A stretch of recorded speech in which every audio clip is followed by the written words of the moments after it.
জুলাই চলমান আছে, জুলাই চলমান থাকবে। একটার ফসল হিসেবে সরকার গঠিত হয়েছে, কিন্তু আরেকটার ফসল ছিল গণভোট।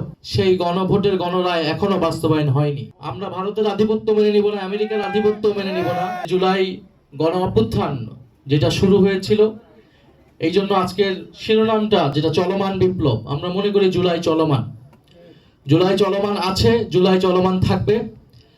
জুলাই গণ অভ্যুত্থান ছিল গণতন্ত্রের জন্য, জনগণ যাতে তার ভোটাধিকার প্রয়োগ করতে পারে। তো এবারে নির্বাচনে জনগণ দুইটা ভোট দিয়েছে। একটার ফসল হিসেবে সরকার গঠিত হয়েছে, কিন্তু আরেকটার ফসল ছিল গণভোট। সেই গণভোটের গণরায় এখনো বাস্তবায়ন হয়নি। ফলে জুলাই সনদ বাস্তবায়নের জন্য, সংস্কার বাস্তবায়নের জন্য আপনারা যারা প্রথমবার ভোট দিয়েছেন, হ্যাঁ ভোট দিয়েছেন, আপনাদের ভোটাধিকার রক্ষার জন্য আমরা কাজ করছি। আপনারা সেই জায়গা থেকে সচেতন হবেন। জুলাই গণ অভ্যুত্থান ছিল যাতে আমরা একটা স্বাধীন সার্বভৌম পররাষ্ট্রনীতি তৈরি করতে পারি। আমাদের সীমান্তে যাতে কোনো হত্যাকাণ্ড না হয়, আমাদের সীমান্তে কোনো যেন অবৈধ পুষ্কিন হয়, আমরা যাতে আমাদের নদীর পানির ন্যায্য হিস্সা আমরা আদায় করতে পারি।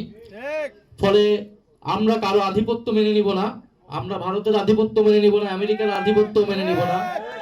বাংলাদেশ স্বাধীন সার্বভৌমভাবে পররাষ্ট্রনীতি করবে।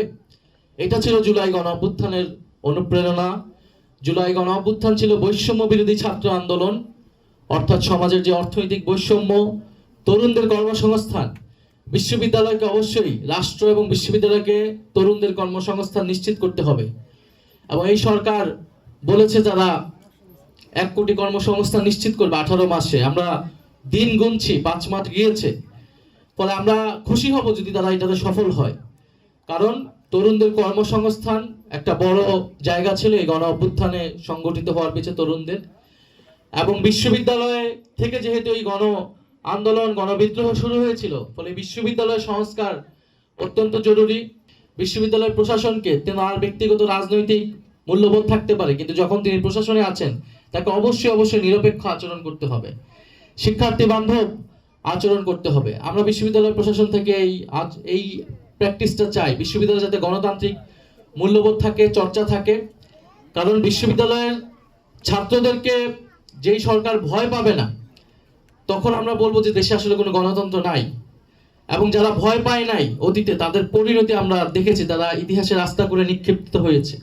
ফলে একটা গণতান্ত্রিক জায়গায়, রাষ্ট্রে বিশ্ববিদ্যালয়ের ছাত্রদেরকে যে কোনো সরকার ভয় পাবে, যে কোনো একটা গণবিরোধী নীতি নেওয়ার ক্ষেত্রে, গ্রহণ করার ক্ষেত্রে। আমরা মনে করি জুলাই গণ অভ্যুত্থান ছিল সকলের অংশগ্রহণের।